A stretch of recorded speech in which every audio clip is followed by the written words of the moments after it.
everything is externally and internally working towards making you fall in love, and that falling in love and being in love is what is Shringara. Can there be two people having love play or without devotion and then procreate?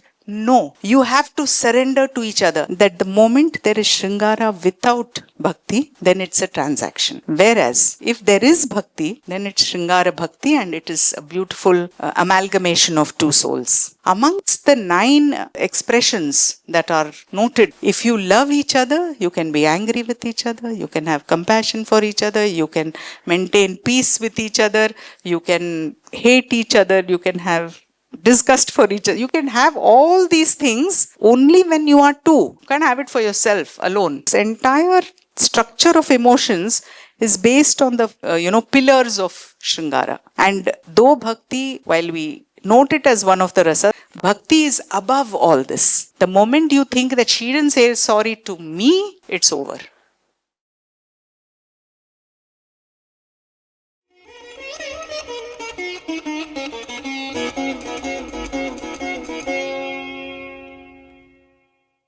The 2 words that we have been hearing in the past couple of days, Śṛṅgāra and Bhakti, both of which you have experienced, but maybe to a larger extent Bhakti, because you all visited a lot of abodes and experienced the devotion towards the Lord. Why Śṛṅgāra Bhakti and why this topic? In Indian philosophy, a life cycle began when you are born, then you have as a child, and then you're a youth, adolescence, and then is marriage.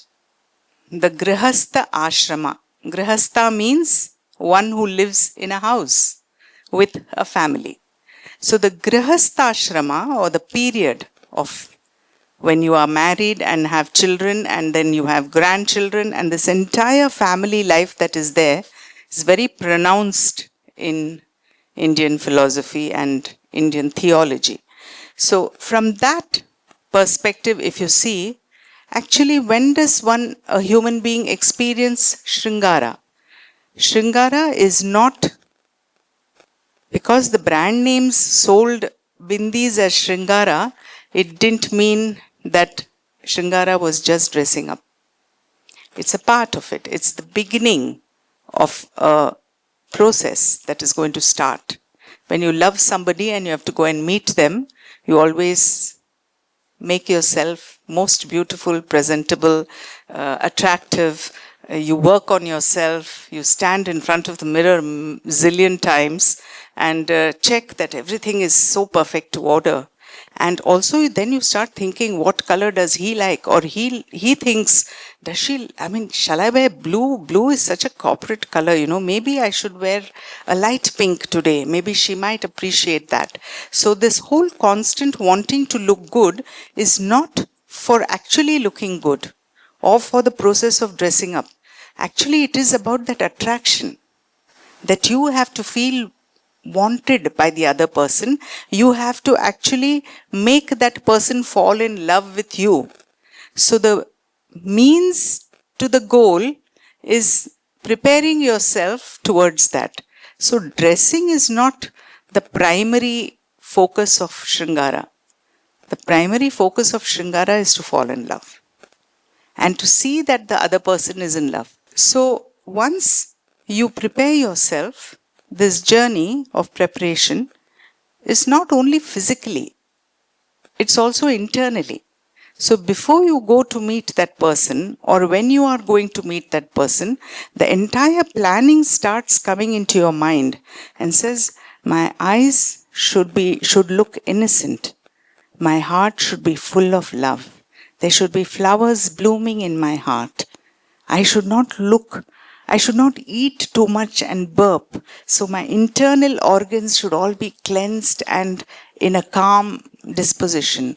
My entire being, I have to raise the energy of myself to a sattvic extent. So a preparation internally also is happening simultaneously while you're wearing the best sari or the best kurta or the best shirt. The internal work that you are doing is almost unconscious. Because while you do it and then you go there, the idea of that person, he has not fallen in love with you because you wore a pink kurta. He or she has fallen in love with you because they are seeing your inner self. They can see the innocence in your eyes. They can hear your voice and it feels like music. You know, my mother always said to me, if you fall in love with somebody, his dog barking is also very musical to your ears. I said, wow. So everything about that person makes you feel love towards him or to her. His walking style, the way he stands, the way he looks, the way he even comes near you, everything.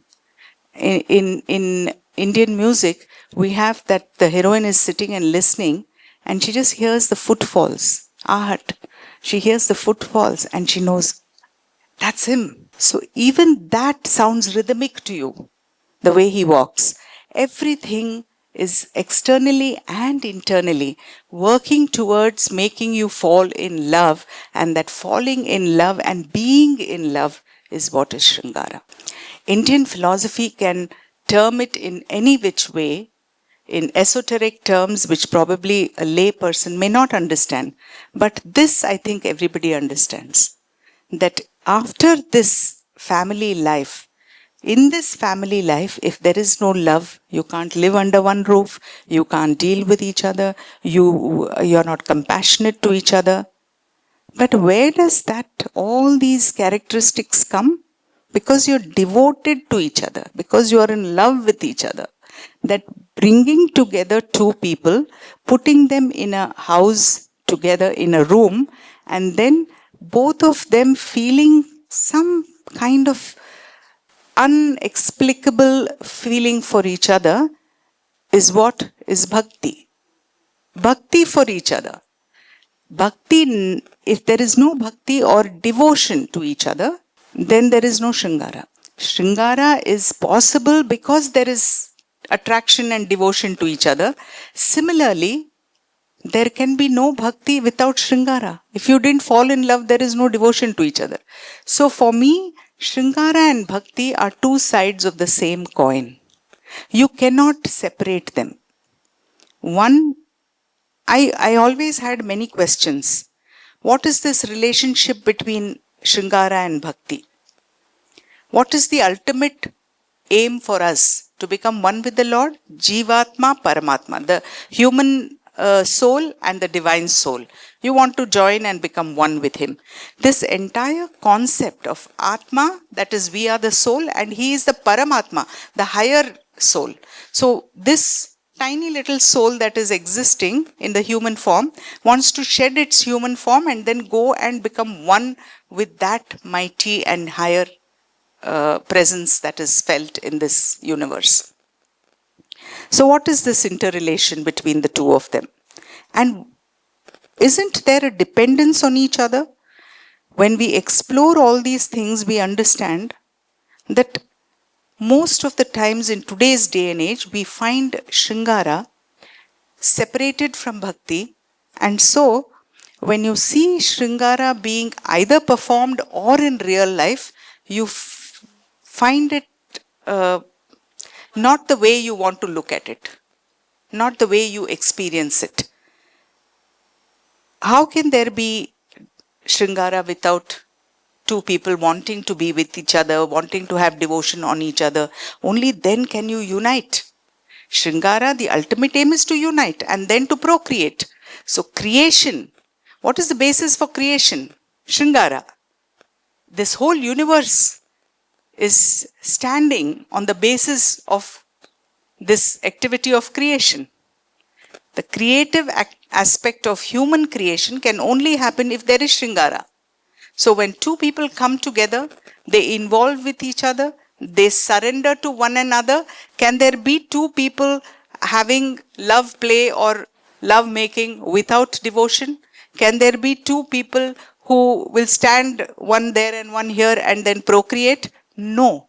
You have to surrender to each other. And that is why if you look at the logo, the unit of the yin and yang, you will see how it is conjoined so beautifully. The two parts are almost touching each other on two different ends and making it a complete circle.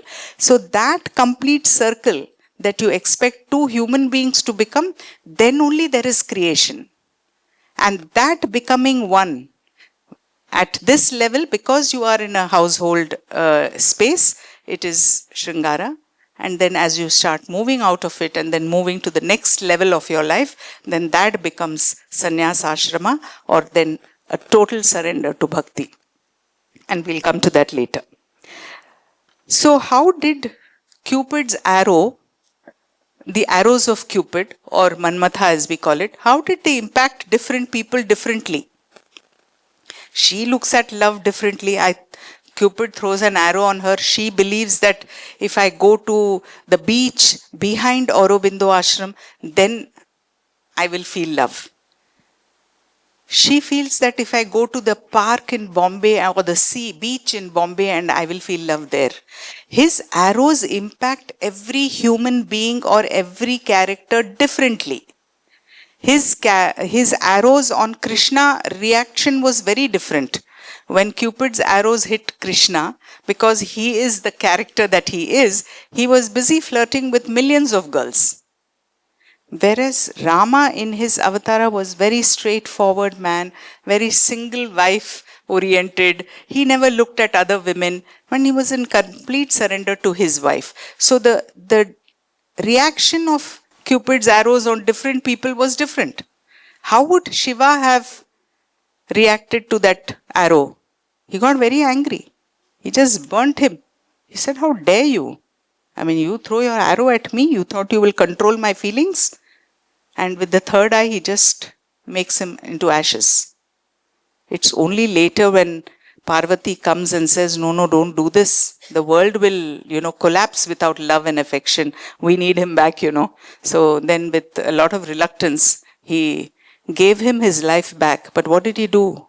He said, you will be Nirakara. You will not be seen. And that is why love is just a feeling. You can't see it. When does he, throw his arrows, and when somebody falls in love is something inexplicable. That's why you say to yourself, I never thought I'll fall in love with him. With him, my God, you know what I felt when I saw him? Oh, it was such a strange experience. I never thought like that. I could not see that love coming, but it came. It just came into the picture because he is not to be seen. He was, then the second time he was created as Nirakara. He will not, there is no shape for him. There is no physical appearance for him. So with this concept of Shringara, does it only aspect when there is happiness and joy? Is Shringara only about falling in love and being exalted and exuberant and, all that? No. Rama experienced Shringara when he was crying for his wife who had been abducted by somebody. He was searching for her in the forest. He went to every place, nook and corner, looking for her. And in that sad moment, he reminisced every moment that he had spent with her. And he remembered his Shringara. How did I touch her hand? How did she sit with me? How did we hold hands? How did she look at me? And then when he sees the forest, he says, I can see her everywhere. The eyes of the deer are like my wife's. This creeper, is that her plant that is going around the tree like this? Look at the waist of the lion. It's all so beautifully shaped. Is that my Sita's waist? He sees every part of her in the entire forest and he says, I think you people have taken my Sita away and you have split her into so many parts and each one has taken one and you are adorning yourself with her parts. Where is she? Where is my Sita? That is Shringara for Rama. A similar experience for Krishna would be different. How would he have thought of it when he had so many gopis? So many millions of girls running behind him and wanting a piece of him, as Sukhiji mentioned yesterday, that they all wanted to dance with him. Each one wanted Krishna for herself. And so what was it? Was their bhakti towards him, their devotion towards him, that then gave them the experience of Krishna Shringara? Yes. In some cases it would be Shringara to bhakti, in some cases it could be in the reverse. those who were in tremendous bhakti with him, who offered their they served him all their life for that one experience. For that one moment, they waited all their lives, saying, no, one day it's going to happen. He promised us. And they asked him, when are you going to give us that one moment, that experience? You said you will give it to us. We have taken birth only for that experience. When is it going to happen for us? And then he gives it to them on that full moon day when he says everybody will come and I will be one with each. That concept of one with each, he said, that means I'm with all of you. I'm omnipresent. So his Shringara, from Bhakti to Shringara, it could be a similar case of, did Bhakti lead Parvati to Shiva? She meditated. Because he was busy in meditation. He wouldn't even look at anybody. He was sitting on top of a mountain, on Mount Kailasha. And he didn't look at anyone. He was so immersed in his meditation. And everybody feared to go near him because if he got angry, then you were going to be in ashes. So nobody went near him. It was Shakti in the form of Parvati who said, okay, I will have the strength, because I have the strength. I am Shakti. I'll go and I will see to it that he will look at me. And she went and she meditated. It was through, like they say, there is a transmission happening or some kind of an intellectual connection. That's what happened to both of them because she was meditating, he was also in meditation. And that's when this arrow came, Cupid's arrows, looking at both of them. Cupid said, what a lovely couple. They must look at each other. And he sent the arrows and he got angry. He burnt him down.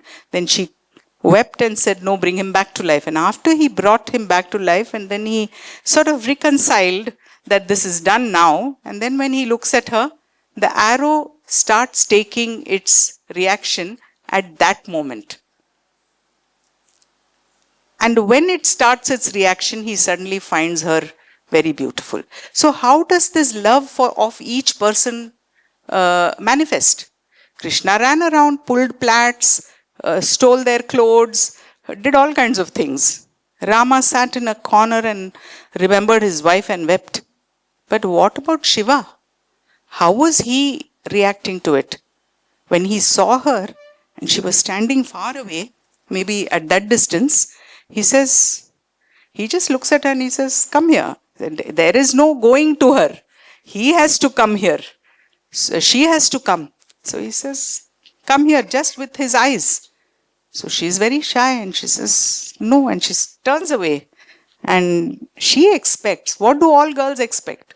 That they will come and hold their hand and bring them and embrace them. So she was expecting that. But he didn't. He was standing there. He's the mighty Lord Mahadev, He was standing in his posture with all his hair loose and this moon and Ganga and all that. And she says, she comes a little close, but then this water is sprinkling on her. So she says, I can't come close when all this shower is happening on me. Then he tells Ganga, move, turn that side. Then she says, she comes closer and then there's a sudden hiss coming. The snake is coming towards her. Then she says, I am scared of that, I can't come near you. So then he looks at the snake and he says, move away. Don't come in the way now. And then, still she's not coming. So finally what he does, he leaves his matted locks and the locks go and encircle her and she comes twirling right here in front of his face. That is the lovemaking of Shiva. That is the Shringara of Shiva. He's not going to go walking behind somebody and hold their hands. He's there and she comes. So Shringara, the perspective of Shringara is different, and that is why you find different men. So some are the Shivas, some are the Krishnas, some are the Ramas. You'll find all these characteristics in human form. Where do we get all our characteristics from? From the divine. What has come down in generations and generations, we imbibe that.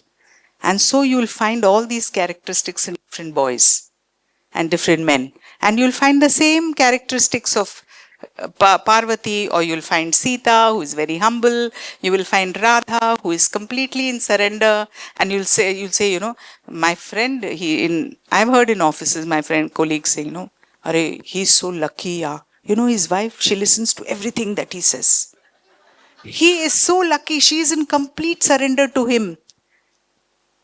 That is Radha there. And another guy says, oh God, I can't. I have to first drop my wife, huh? Then only I can go to office. So first he has to take his car, go drop his wife, and then go. So then that is the Shakti, Parvati sitting there. Each one. And you go to somebody's house for dinner, and the husband says, please come sit down. The wife will be so compassionate and so caring. And please, what will you have? Will you have tea? You want hot milk, black tea, this, that? That is your Sita, fully vinamra, full of humility, standing there in front of you, trying to please you as much as possible. Because she is the one who said that to go to the forest, any other young bride would have said, if my husband has been deemed to go to forest for 14 years, why will I go and suffer there? No, I'll stay. You finish that and come back. How many wives tell their husbands, go to Middle East to work, to Dubai and Muscat. I can't come. I'll bring up the children here. You go work and send the money. Common. Everybody says it. You would have heard it. You know? So these are you can find all these characteristics and stories in divine stories also. They all are related with us through what they have given us. We are following only that. We just seem to be in that whole space. It was imperative for me to answer these questions. Is it important that there should be bhakti? Or is Shringara nothing but just love? If you remove the bhakti from that, and you will find a lot of non-devoted, almost to the extent of becoming perverted, range of lovemaking, because there is no devotion. And it is said in many of the texts, and great scholars have said, that the moment there is Shringara without bhakti, then it's a transaction. Whereas, if there is bhakti, then it's Shringara bhakti, and it is a beautiful amalgamation of two souls. Because from physical to metaphysical, you have to move to the supramental, right? So from this physical aspect that we are in, we suddenly have to move higher. Every line can be interpreted as by a lover, can also be interpreted as a devotee. Indian poetry is so unique that the interpretative quality of it allows it to be interpreted the way the person is. And that is why the arrow of Manmatha is the same flower. Suppose he is throwing lotus today or lily. The lily is the same, from a same tree. But each person, when it touches them, interprets that feeling differently. Similar to our poetry and our literature.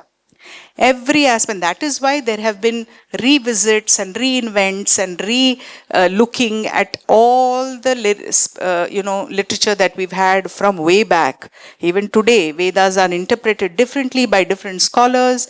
Poetry is interpreted differently. Literature, stories are interpreted differently, because we have this quality and this whole important aspect of interpretation. You interpret it the way you think is right for you. You own that interpretation. Same thing, somebody else might interpret it differently, but that is also respected. And that is why the art of debate, and that is why all these vimarshas, discerning, why do you discern what is good for you, and why do you think what is right for you? So it's all about interpretation and how you conceive it and how you relate it and how you encompass it, without leaving the form and format of what is present. You can't suddenly make Shringara look like Bhibhatsa, or you can't, that is disgust, or you can't make Shringara look like Raudra or anger. No. Amongst the 9 expressions that are noted in our texts, we have anger, we have compassion, we have Shanta, that is peace. We have 9 of them. In that, what is the most important? The Raja of all Rasas, they said. He was the king of the Rasas, is Shringara. It's also known as, Shringara is known as Raja Rasa.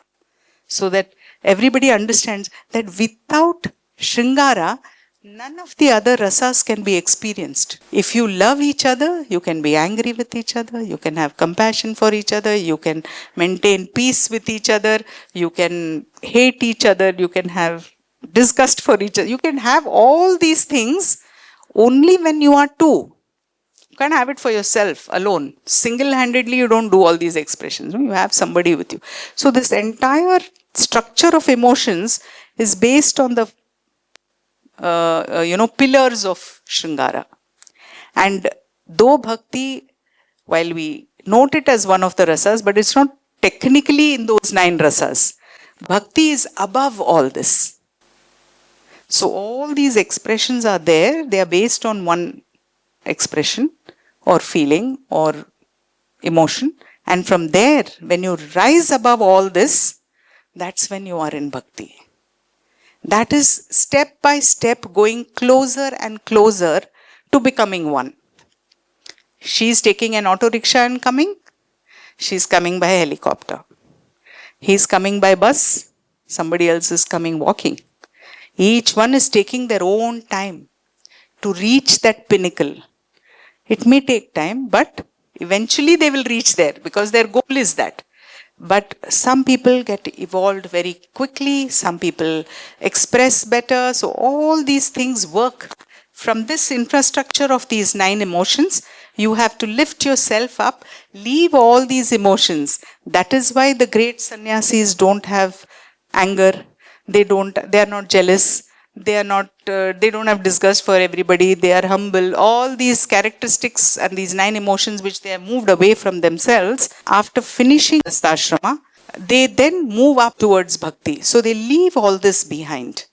Then even Shringara rasa is also left behind.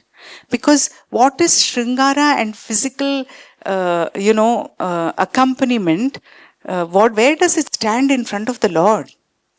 Nowhere. So you have to finish all this. But he says that not without the experience of all this will you be able to leave it. All your life you will be yearning that I didn't have caramel custard.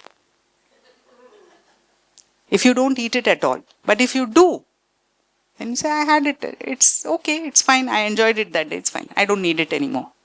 I can stay without it.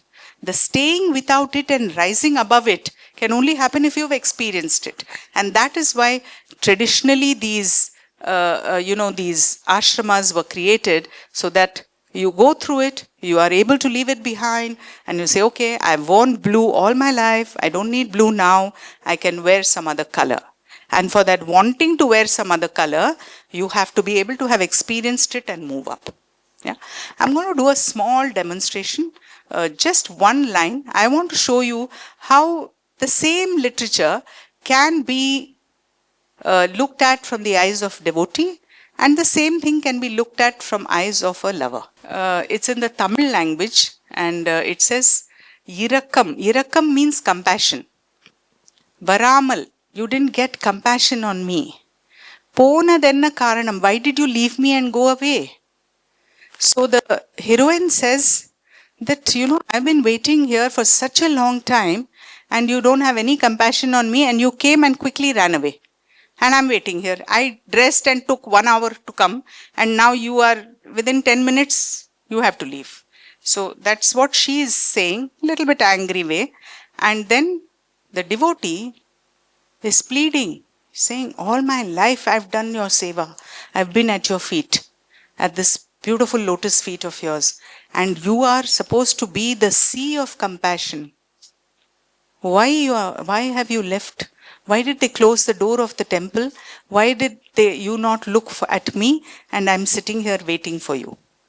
Didn't you have compassion on me? So 2 interpretations for the same line.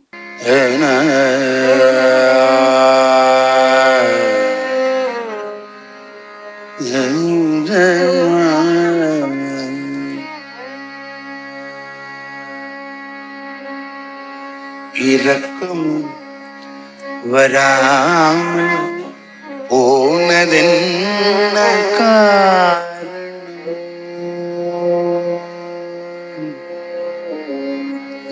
என் சுவாமி இரக்கம் வராமல் போனதென்ன காரணம் சுவாமி இரக்கம் வராமல் போனதென்ன காரணம் சுவாமி இரக்கம் வராமல் போனதென்ன காரணம் சுவாமி இரக்கம் வராமல் போனதென்ன காரணம் சுவாமி இரக்கம் வராமல்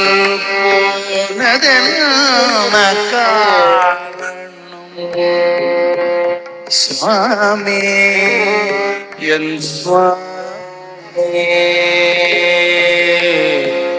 சுவாமி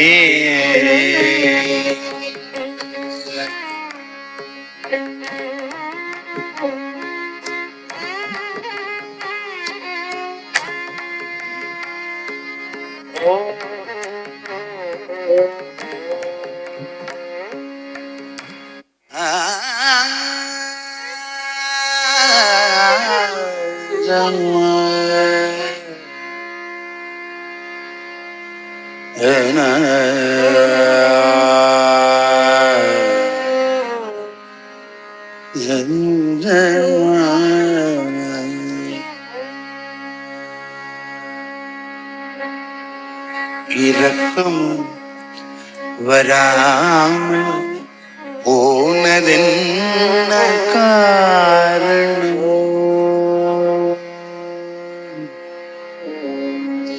என் சுவாமி இரக்கம் வராமல் போனதென்ன காரணம்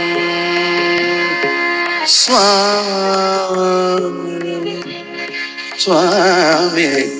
இரக்கம் வராமல் போனதென்ன காரணம் சுவாமி இரக்கம் வராமல் போனதென்ன காரணம் சுவாமி இரக்கம் வராமல் போனதென்ன காரணம் சுவாமி இரக்கம் வராமல் போனதென்ன காரணம்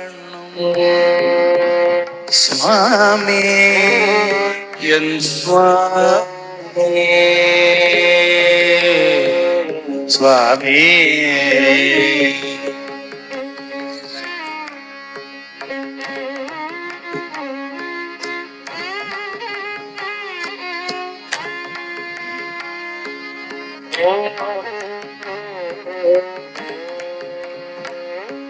This is the difference between Shringāra, which is expressed with love and affection, and the other is bhakti towards the Lord. Same line. Yeah. Now, when we look at Shringāra poetry, this land has been exclusively blessed because of the great saint poet Jayadeva. What is the expression that he has not shown in his poetry? The entire gamut of expressions, the entire emotions, everything just through this whole play of Krishna and Radha, constantly together, not together, waiting for each other, in love, holding hands, not holding hands. Everything he has beautifully composed and choreographed it. So there are some pieces which are just expressing love. There are some pieces which are where they are both together, the beginning of love. Just the holding of a hand or touching of the little finger or just by mistake bumping into each other. You know, these small actions, how important they are in a relationship. We don't pay attention to all that. But yes, there is a vibration. When you go back home, you'll say, by mistake, he just touched my hand, and you're so excited. And then you tell your friend or companion who asks you, what happened? What happened? There. Did you meet him? What did he say? Every look of his, every glance of his, every touching of his, everything is magnified in your eyes when you come back. So all these things also he has described in some compositions. In some compositions, after the initial courtship, as I would call it, is over, and then how they begin their love play. The entire sequence of love play is described very, very aesthetically, where Radha is burning in desire, and how he takes the sandal paste. Yesterday we put sandal paste on Mahadev because Mahadev is the energy of energies, and the heat that is emanating from that. So we pour this sandal paste to calm him down, because sandal has the quality of cooling everything. So we pour that. Similarly, Krishna takes the sandal paste and he applies it on her entire body. And that whole description of how he touches her body, and every time he touches her body, he touches every part of her body, she is experiencing bliss. So these are the pre-moments of bliss. What does Shringara actually give us? Yes, creation is one part. But the journey of Shringara, all these moments that you are cherishing, they are all called moments of bliss, because they are working little by little into creating that entire experience, which when you become one, will give you those moments of bliss. Is that only the bliss that we are going to experience? He says, I remember when I read the Kamakhya Ashtakam, it says in that, she says, I am Birajman, or sitting at the doorstep of bliss. Because when Shakti's different parts fell in different parts of this country, the yoni was deposited in Assam. And that is why that temple is very special. So she says that I am Kamakhya, I am sitting here, Birajman, at the doorstep of bliss, that should you enter me, you will experience bliss. But these are only moments of bliss. Moksh ke kshan, she says, few moments of moksha. That's when you actually get you're heady and you're floating. That experience is, she says, when you enter me, I'll give you those few moments. But if you have to become one with the Lord, after this experience is given to you only so that you recognize what is bliss. Should you have not eaten the caramel custard, you would never have known what it means. So this is the first experience of bliss that you will relish. And then once you complete your Gṛhastha Āśrama or household duties, and you come to a level when you can leave everything aside and say, now I'll just concentrate only on becoming one with the Lord, then that bliss, how it's going to be, this is just a trailer. This is a trailer to that.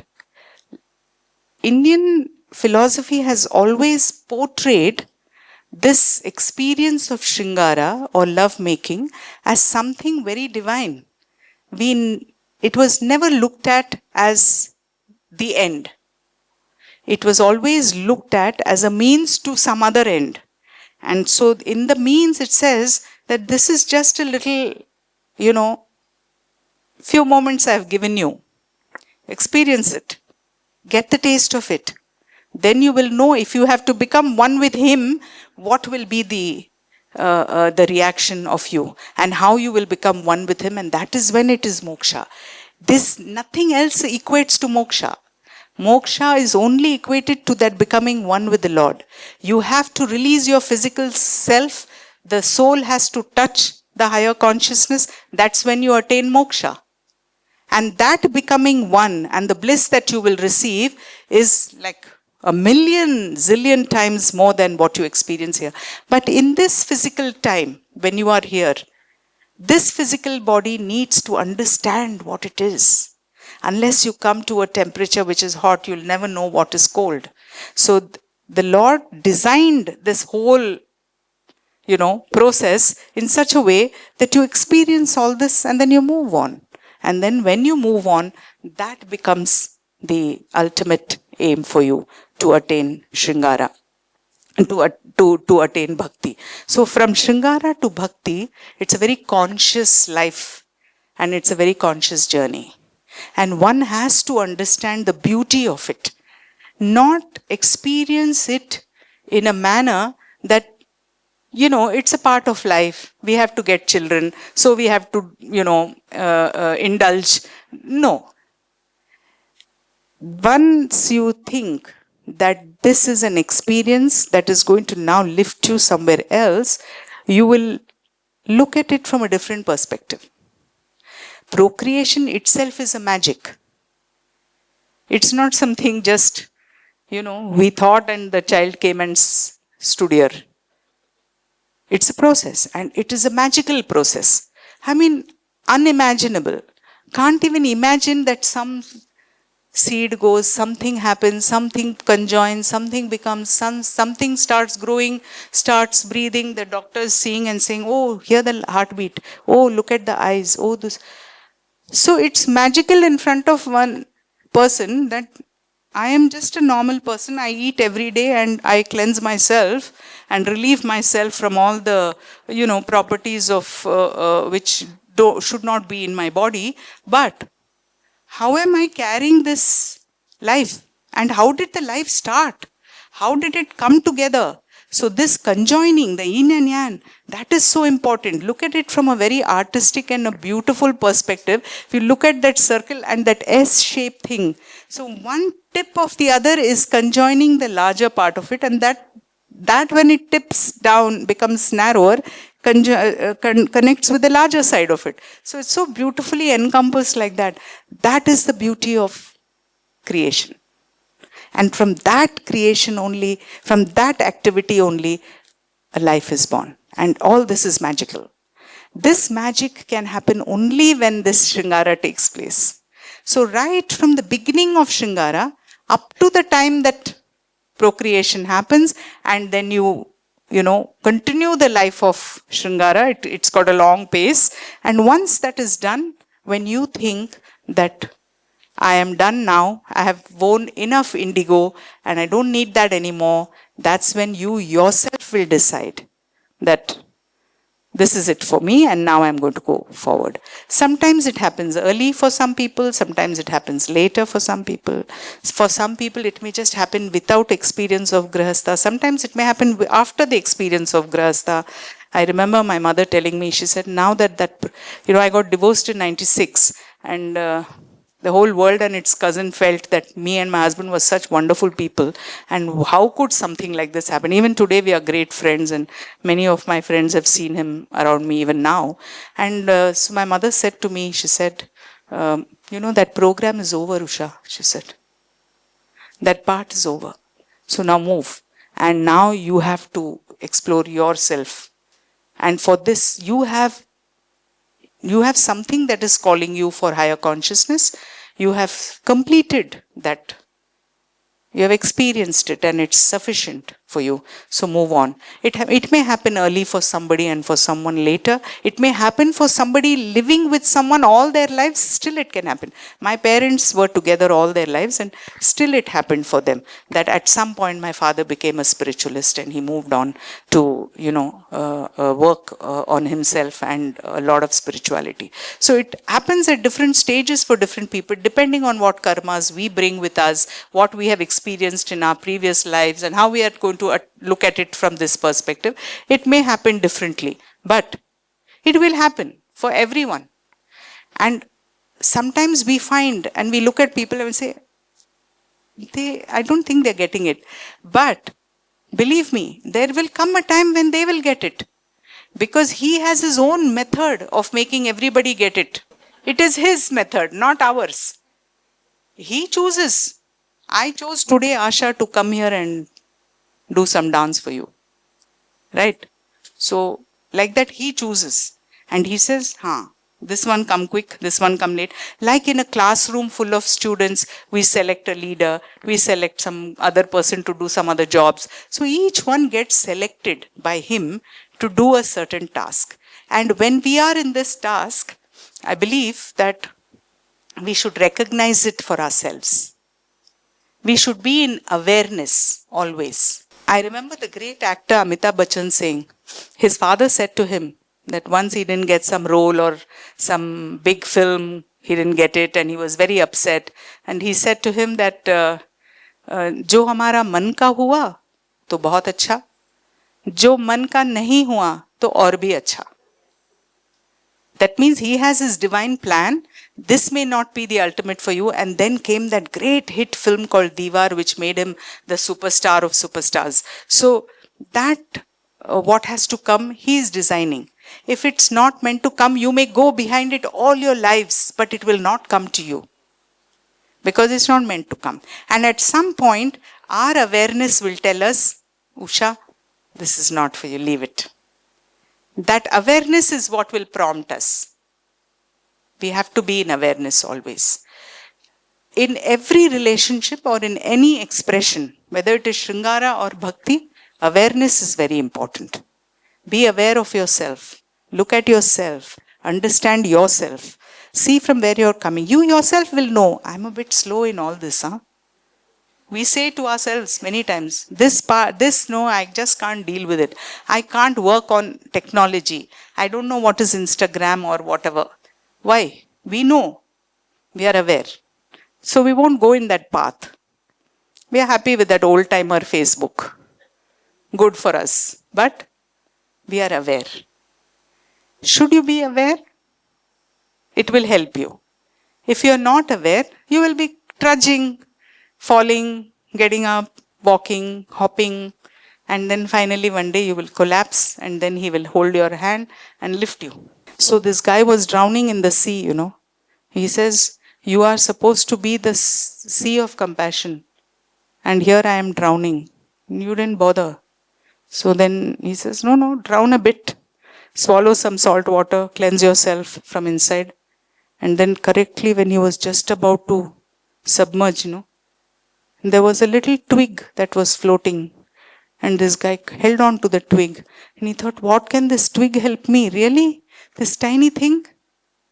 But he says, chalo, nothing else is available. Let me hold on to that twig. Maybe I'll float a bit.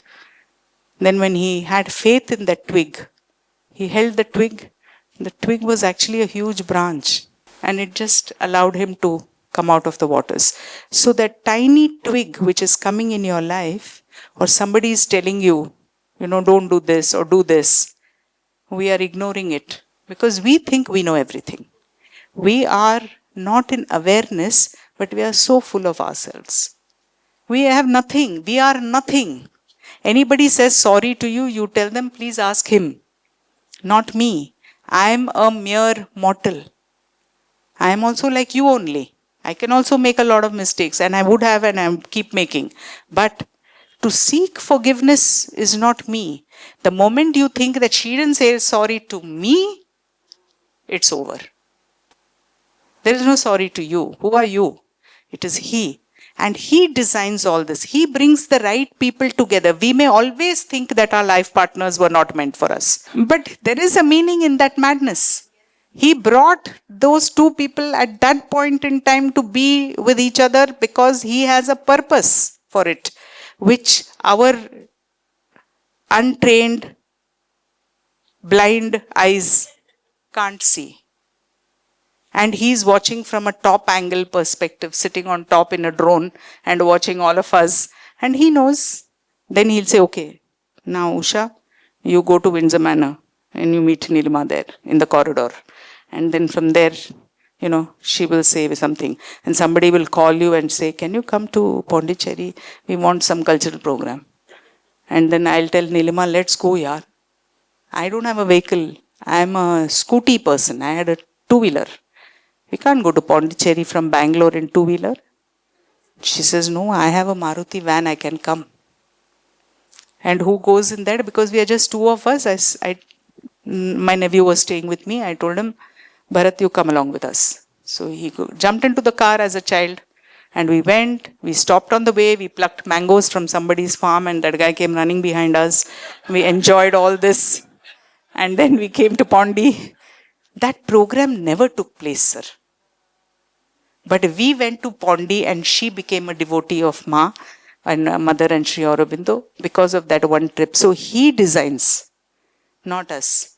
And we have been in touch over many moons and many seasons and many summers and many winters, and it's 40 years, 37 or 38 years. So it is his design. Everybody has arguments with their friends and they, part ways or they continue but she goes to Singapore, I go and meet her there. Then she goes to Hong Kong, then she calls me from there. She goes to London, we talk, we send emails from there. Those were the early times of emails. So we would send mails to each other. Then she comes back to Bangalore and I'm in Bangalore only. Then she moves to Bombay and I keep going to Bombay again and again and I was in Bombay. So this design of work that happens amongst each of you will have one Nilima in your lives and you may have another Usha in your life. So this example I'm giving you because this is a design. And then when we discussed, when she was writing her book, we met at Haridwar. And then when we wanted to do Shakti Kumbh, I said, nowadays I'm not doing all these big events and I'm getting tired. Then I said, can Bharat do it? She said, yes. So you see from that Aurobindo trip to today, you can see that whole connection and you can see the vibration that happens with three people. That is his divine magic and program that he brings it together like that. And he brings them at that time, gets it done and sends each one of you. He has a purpose for you to come here, to listen to us, to see us, to work on this, to understand these concepts. It's not easy. Who's sitting here and describing to you what is love making and what is foreplay and whatever, all that? Nobody cares about all that. But it is. And that is why we are here. And how most aesthetically can I explain this whole process to you rather than make you vis-a-vis the stuff that's there online, the entire gamut of pornographic stuff that is there, the entire gamut of all kinds of films that are there. From all that, if I have to pull you out and say that is not divine, but this is actually it is divine, but they have interpreted it like that. This is what you are supposed to understand. This is the yin and yang. This is Śṛṅgāra Bhakti.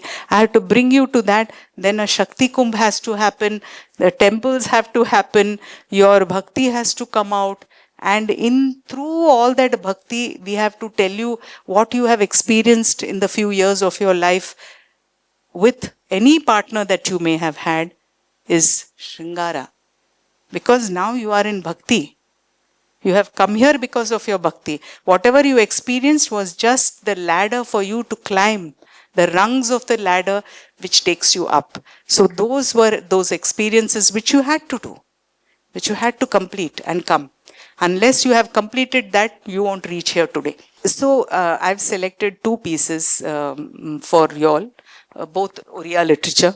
And because we are in this land of Odisha, and I did the Tamil line only for you to understand that any language, communication is the same. Whether it's Tamil or Oriya, it will be the same. The margas are the same.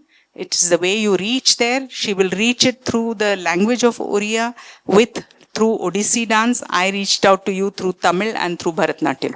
So in this, first we'll do a Shringara piece. Where the Sakhi comes to Radha in a little bit of an urgency and says that, I see you nowadays and your love for Krishna is not hidden anymore. I can see everything. Your name is echoing. That means people are gossiping about you in every road, in every lane, the marketplace. In Braj, everybody is talking about Radha Krishna. Okay? You don't think that everything is... By putting your veil on your face, you are thinking that nobody knows anything. This is like the little cat who sat under the palm tree and drank palm juice and it felt everybody's thinking I'm drinking milk. So it's not like that. Everybody knows what you're doing. The Sakhi, the friend, describes her as waiting. She says, you're waiting on the terrace. I can see you standing there eagerly looking at the road when you're going to come here. And how your exchanges, whether it's through eyes or through body language or through words, are so wondrous, they are so charming, the way you all interact with each other. And almost your thoughts are always intertwined. When you are in love with somebody, you start the sentence and they complete it. And you'll find that often. You say, Are, I was thinking of the same thing. Sometimes you both twin and dress. Sometimes you think same. You want to go to the same place. All this is because our thoughts are intertwined. And then you both react to each other in that. But now, everybody knows where you meet him, which bower of flowers, under which bower of flowers you're standing in some garden and waiting for him, and he's coming. He's constantly teasing you. All that affection that he's showing and pulling your little plant and running behind you. You are trying to take his flute. You can't play for anything. You are not a musician. He is. And then you want to take his flute and breathe some very non-melodic tones. No. Everybody is watching what you're doing. Okay? You're waiting for him. Your longing is seen on your face. It's falling from every tip of your face that you're waiting for him to come. He comes very stealthily because he is, a master at being naughty. So he will come very stealthily. He'll walk in there and then he will tell her to show some modesty. He'll say, look down, be very, shy, bring your gaze down. And she says, Sakhi tells her, don't go around town like this brazenly with him. Everybody is watching you.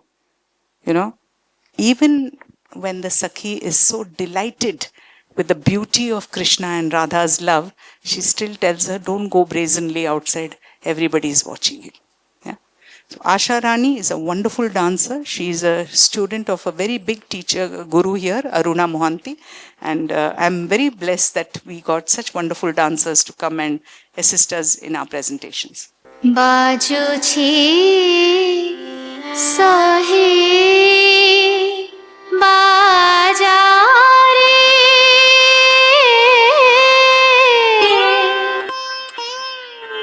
tonare braja bajare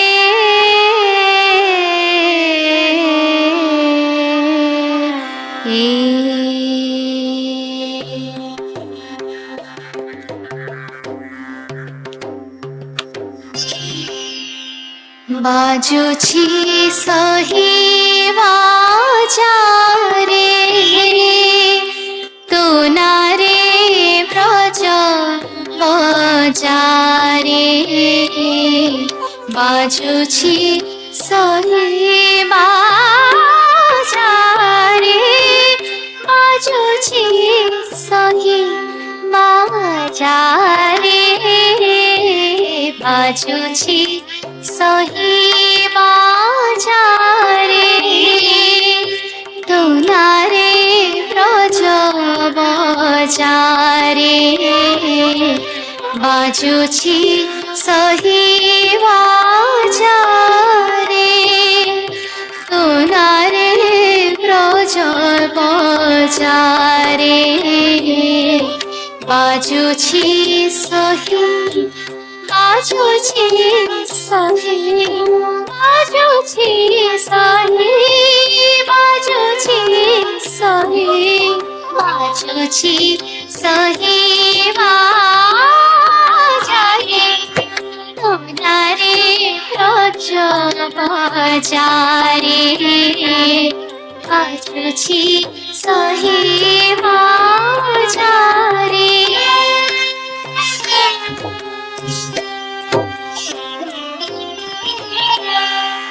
Attari Ritu थिवार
dream dream tana dire na dream dream tana dire na dream dream tana dire na dream dream tana dire na dream dream tana dire na dream dream tana dire na dream dream tana dire na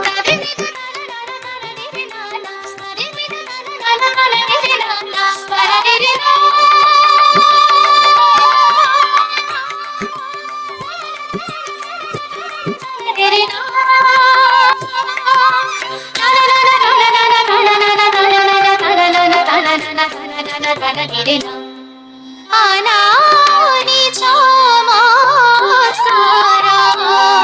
anani,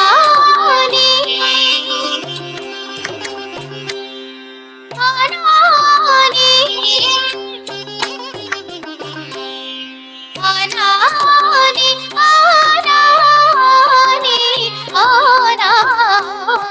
anani, anani, chamatkara, anani, chamatkara, bhavana durotahara, bhavana durotahara, ajuchi sahe majare, tulare braja majare, ajuchi sahe majare, tulare braja majare, ajuchi sahe majare, tulare braja majare, ajuchi sahe majare.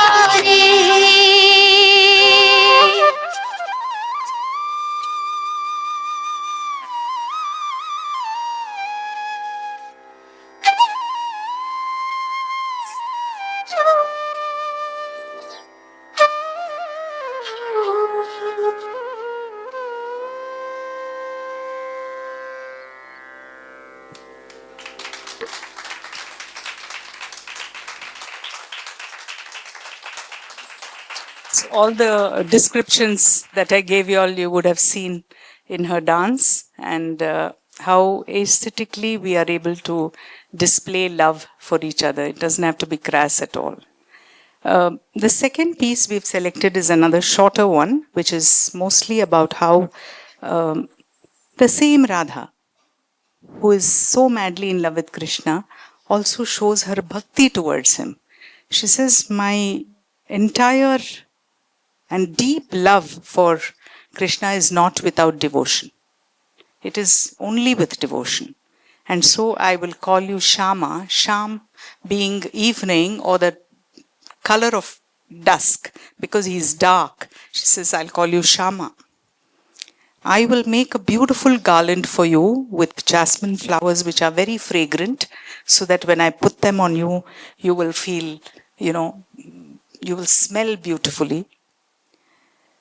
She says, whenever you feel warm or your passion is rising, I will adorn you with sandal paste to cool yourself. If you're upset, I will prepare a beautiful concoction of betel leaves, which I will gently put into your mouth, and I will lightly peck on your cheek, so that you will experience that love that we have. So love is not just about flowers or sandal paste. Love is also about food.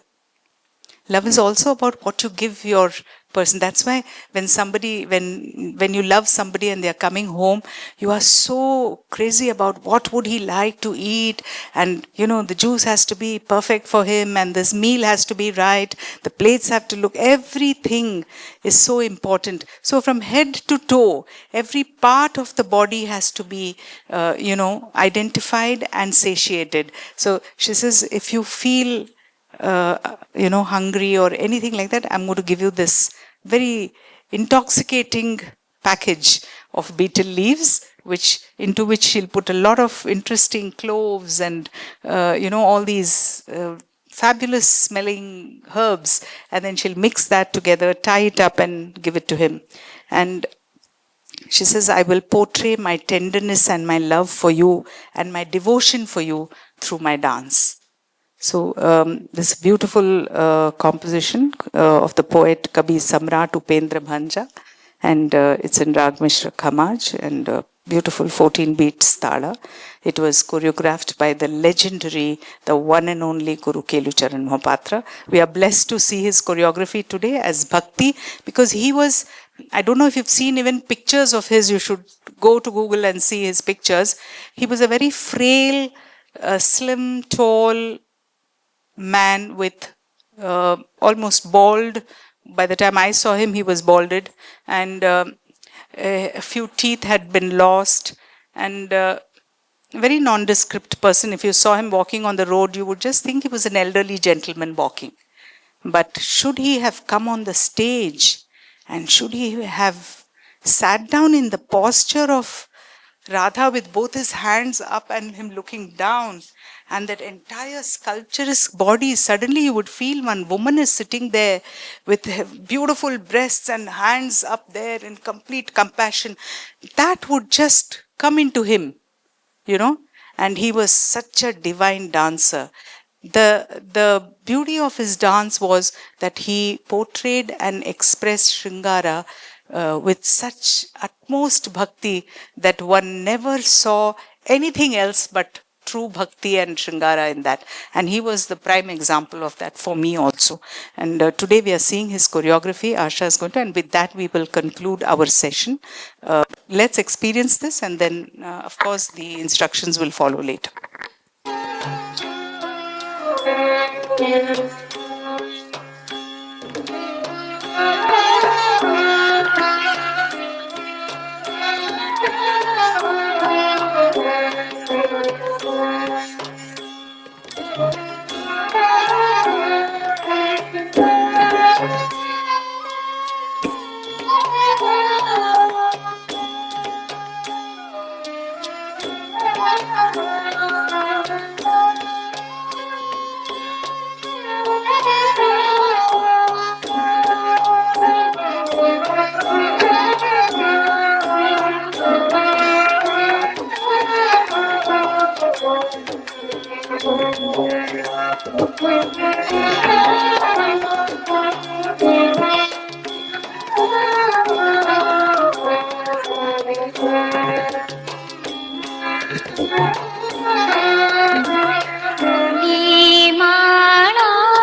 you.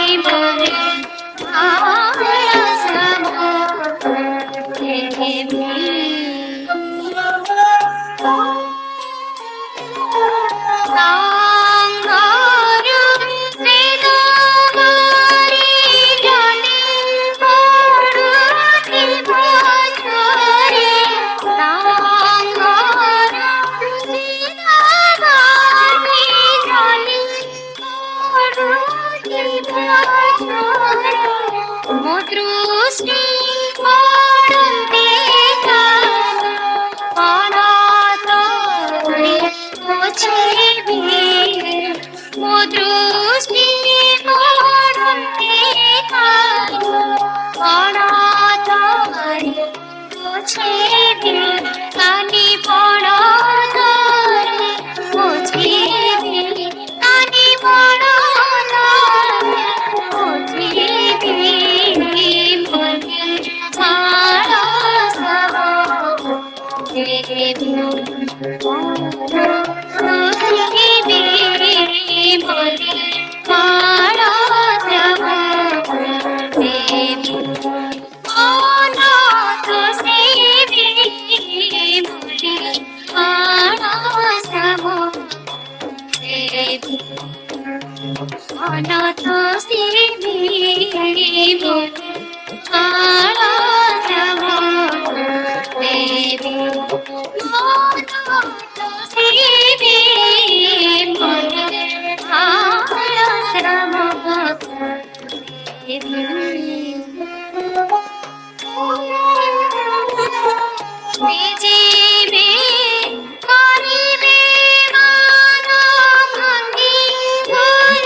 Thank you so much, Asha. Asha Kumari is from Bhuvaneshwar, wonderful dancer, and I'm so grateful to you for showing us these two beautiful aspects of Radha, which actually marked the division between the two. But to see that if one person can express both, that means they are intertwined.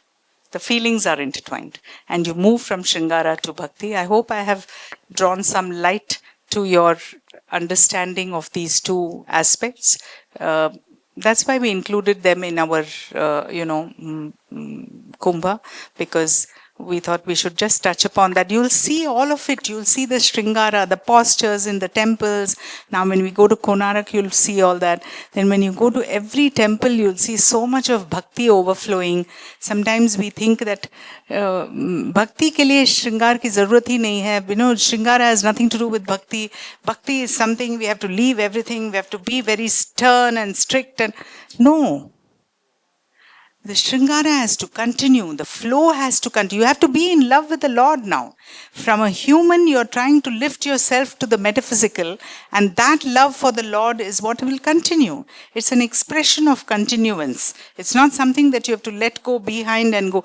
Why? Even at the age of 60, some people have some childish tendencies. The child in them. Right? To say, my dad, he's almost like a little kid. Sometimes, how he behaves. So this is what. So everything is a continuance. From the child to the day you're alive. This entire journey is in continuance. It doesn't end and start somewhere. It's not like we wear something and we discard it and wear another robe. No. It's continuing with us. It's a part of our body. All these expressions are part of our bodies. Each one displays them differently. Some do it by bending their head down. Some touch the feet and do it. Some express it in a different way. Radha wants to just hug the feet of Krishna just to show her devotion for him. But in the earlier one, she wants to hug him. She wants to embrace him. So there is such a huge difference between the two manners of holding him. And this is a continuance. It starts when you are born, and it will only end when we are relieved of this human body. Thank you so much for being a wonderful audience.